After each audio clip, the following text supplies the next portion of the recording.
for result and execution.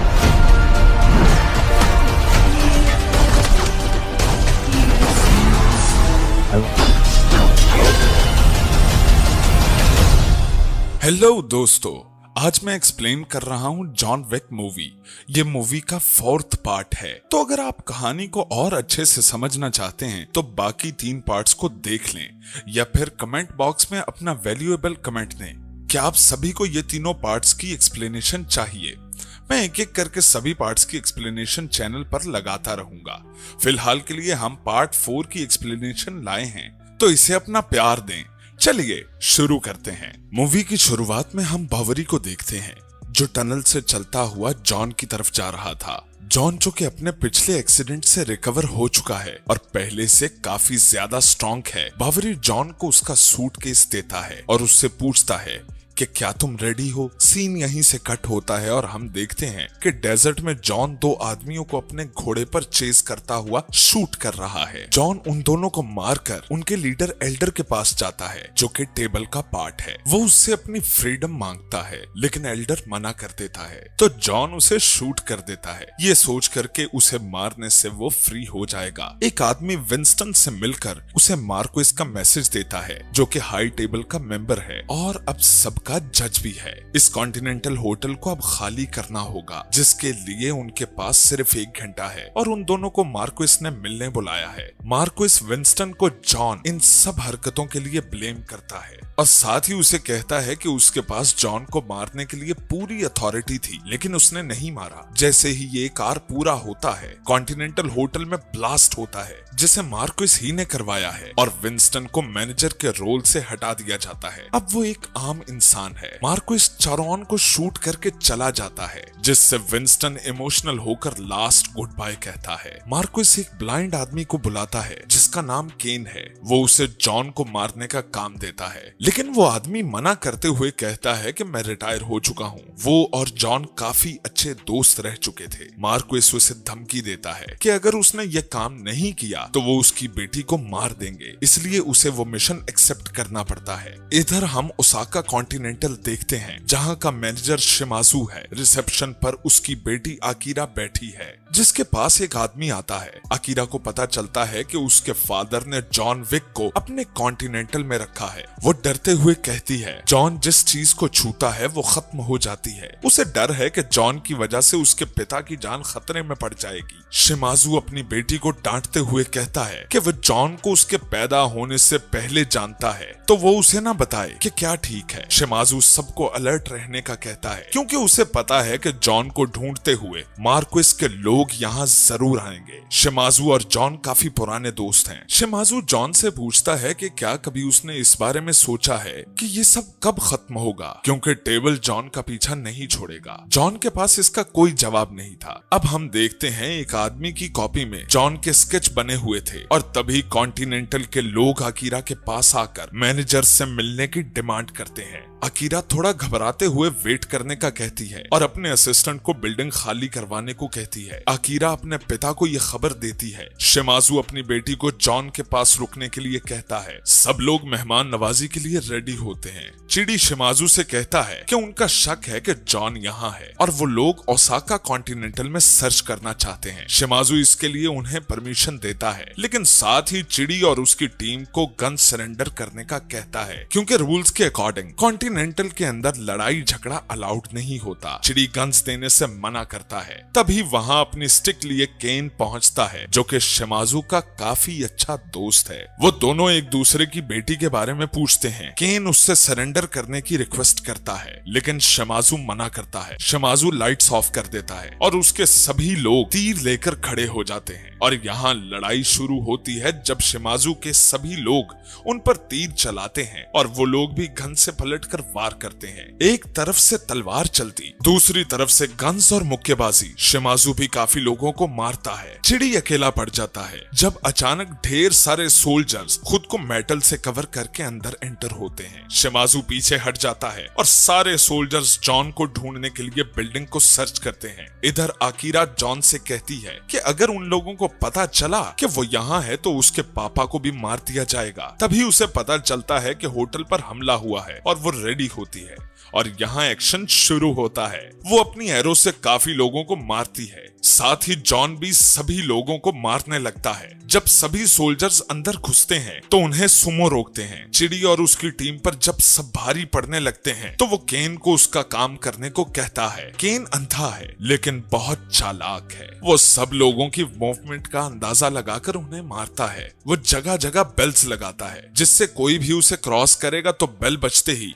केन को उसकी movement का पता लग जाएगा। जैसे ही कोई बेल के आगे से गुजरता तो केन को उसकी एग्जैक्ट लोकेशन का पता चल जाता, तो वो उसे बिना देखे ही शूट कर देता है। जॉन, अकीरा और शिमाजू काफी लोगों को मारते हैं, फिर जॉन को वहां से बाहर निकलने को कहते हैं। जॉन एक जगह पर पहुंचकर काफी लोगों को मारता है। वहां केन आता है। वो दोनों एक दूसरे को ग्रीट करते हैं। जॉन उसको सॉरी कहता है कि टेबल ने उसे उसका नाम दिया। केन भी उसे सॉरी कहता है, उसे उससे लड़ना होगा। उन दोनों के बीच लड़ाई होती है और बीच बीच में वो दोनों बात भी करते हैं। केन अंधा है लेकिन काफी खतरनाक तरह से वो लड़ सकता है और बच सकता है। जब केन जॉन पर हावी हो चुका होता है तब हम देखते हैं कि वो अनजान आदमी उनकी तरफ शूट करता है, जिसका मौका देखकर जॉन वहां से निकल जाता है। इधर जॉन को मारने के लिए $20 मिलियन की बाउंटी लग चुकी थी। जब जॉन को चिड़ी का आदमी शूट करने वाला था तो शूटर उसे शूट कर देता है। वो जॉन को मारना चाहता है ताकि उसे बाउंटी का पैसा मिल जाए, लेकिन वो फिलहाल उसे छोड़ देता है क्योंकि उसे लगता है कि ये पैसा कम है।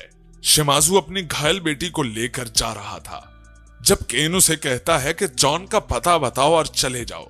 शिमाजू मना करता है और उन दोनों के बीच लड़ाई होती है जिसमें केन उस पर भारी पड़ता है और आखिर में उसे अपने दोस्त को मारना पड़ता है। अकीरा रोते हुए अपने पिता के पास आती है। केन वापस मार्कोस के पास आता है। साथ ही वो शूटर भी वहां पहुंचता है जो खुद को नोबडी कहता है। ये आदमी काफी एटीट्यूड में होता है। वो कहता है कि मैं जॉन को मारूंगा और तुम मुझे $23 मिलियन दोगे। लेकिन मार्कोस कहता है कि $20 मिलियन फाइनल है। जब नोबडी एटीट्यूड दिखाता है तो मार्कोस उसके हाथ में चाकू घुसा देता है और फिर उसे $20 मिलियन में ही मानना पड़ता है। जॉन विंस्टन से चारॉन की ग्रेव पर मिलता है जहां उसे पता चलता है कि सब के पीछे मार्कोस है। जॉन जब कहता है कि वो उसे मार देगा ताकि वो खुद को इन सब लड़ाई झगड़े से आजाद कर सके, तो विंस्टन उसे समझाता है कि मार्कोस को मारने से उसे उसकी फ्रीडम नहीं मिलेगी। विंस्टन उसे एडवाइस देता है कि उसे मार्कोस को हाई टेबल के ओल्ड ट्रेडिशन से सिंगल कॉम्बैट के लिए चैलेंज करके अपनी फ्रीडम चाहिए। रूल्स की वजह से मार्कोस को ये चैलेंज एक्सेप्ट करना होगा, लेकिन इसके लिए जॉन टेबल के किसी फैमिली का हिस्सा होना चाहिए। जॉन एक फैमिली का पार्ट रह चुका है जिन्होंने उसे अपनी फैमिली से हटा दिया था। विंस्टन उसे कहता है कि वो दोबारा उनसे रिक्वेस्ट करके उस फैमिली को ज्वाइन कर ले ताकि वो मार्कोस को सिंगल कॉम्बैट के लिए चैलेंज कर सके। जॉन बर्लिन के एक चर्च जाकर किसी प्यूटर के बारे में पूछता है जब उसे शूट करके फांसी पर लटका दिया जाता है। बाहर नोबडी मार्कोस को कॉल करके बताता है कि जॉन उसके सामने है, अगर वो प्राइस बढ़ा देगा तो वो उसे शूट कर देगा, लेकिन मार्कोस नहीं मानता तो नोबडी वहां से चला जाता है। जॉन को एक रस्सी से बांधकर लटकाया जाता है। जब काटिया उसे बताती है कि उसके पापा को जॉन की वजह से किसी ने मार दिया, जॉन कहता है कि वो उसके लिए मार्कोस को सिंगल कॉम्बैट ट्रेडिशन से मारेगा, लेकिन इसके लिए वो काटिया को दोबारा उसे अपनी फैमिली का पार्ट बनाने के लिए कहता है। काटिया कहती है कि वो उसे दोबारा फैमिली का पार्ट तभी बनाएगी जब वो उसके पापा के मर्डरर को मारेगा। जॉन एग्री करता है। क्लॉस जॉन को इस आदमी के पास ले जाकर बांधी बनाकर छोड़ देता है जिसका नाम किला है। वहीं केन भी था। किला जॉन पर गन तानता है, लेकिन केन उस पर गन तानकर उसे याद दिलाता है कि उनके पास डील हुई है कि उसे जॉन को उन्हें देना होगा। तभी वहां नोबडी भी पहुंच जाता है। किला कहता है कि हम तीनों ही जॉन को मारना चाहते हैं। जॉन किला को मारकर काटिया के फादर की मौत का बदला लेना चाहता है ताकि वो उसे वापस अपनी फैमिली में ज्वाइन करने दे। नोबडी जॉन को सिर्फ पैसे के लिए मारना चाहता है। वो खुद जॉन को तब तक नहीं मारेगा जब तक उसे ज्यादा पैसे ना मिले, और वो किसी और को भी जॉन को मारने नहीं देगा। वो लोग कार्ड खेलते हैं जिसमें किला चीटिंग से जीत जाता है। उसके लोग जॉन और बाकी दोनों को मारने वाले होते हैं। जब जॉन किला की गर्दन पर कार्ड से कट मार देता है और बाकी दोनों भी आदमियों को मारने लगते हैं। जॉन किला का पीछा करते हुए उसके सारे आदमियों को मारता है और आखिर में दोनों की फाइट होती है, जिसमें वो जॉन को काफी आसानी से मारकर नीचे फेंक देता है। किला नीचे आता है और उन दोनों के बीच में फाइट होती है, जिसमें किला काफी देर जॉन पर भारी पड़ता है, लेकिन आखिर में उसे मारने में सफल होता है। वो प्रूफ के लिए सोने के दांत ले लेता है। किला की मौत का प्रूफ देखने के बाद ट्रेडिशन के अकॉर्डिंग जॉन को उनकी फैमिली का पार्ट बना दिया जाता है। विंस्टन मार्क्वेस के पास जाकर उसे जॉन का चैलेंज देता है कि जॉन से उसे पुराने ट्रेडिशन के हिसाब से लड़ना होगा।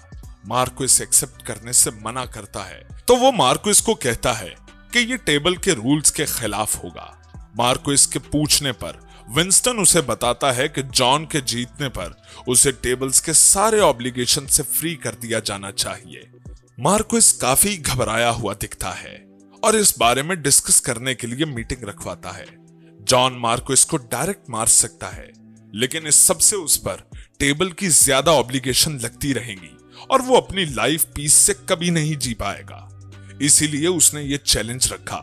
जॉन मीटिंग के लिए जाता है, जहां जॉन और मार्क्वेस आमने सामने बैठे हैं। उन्हें सभी रूल्स बताए जाते हैं, टाइम, जगह और वेपन डिसाइड की जाती है। मार्क्वेस उसे उकसाते हुए कहता है कि तुम कभी बदल नहीं सकोगे, क्योंकि तुम बिना लड़ाई किए नहीं रह सकते। मार्क्वेस अपनी जगह केन को लड़ाई करने के लिए नॉमिनेट करता है, जो कि वो रूल्स के हिसाब से कर सकता है। जॉन ये सुनकर शॉक्ड होता है कि उसे अपने ही दोस्त से लड़ना होगा।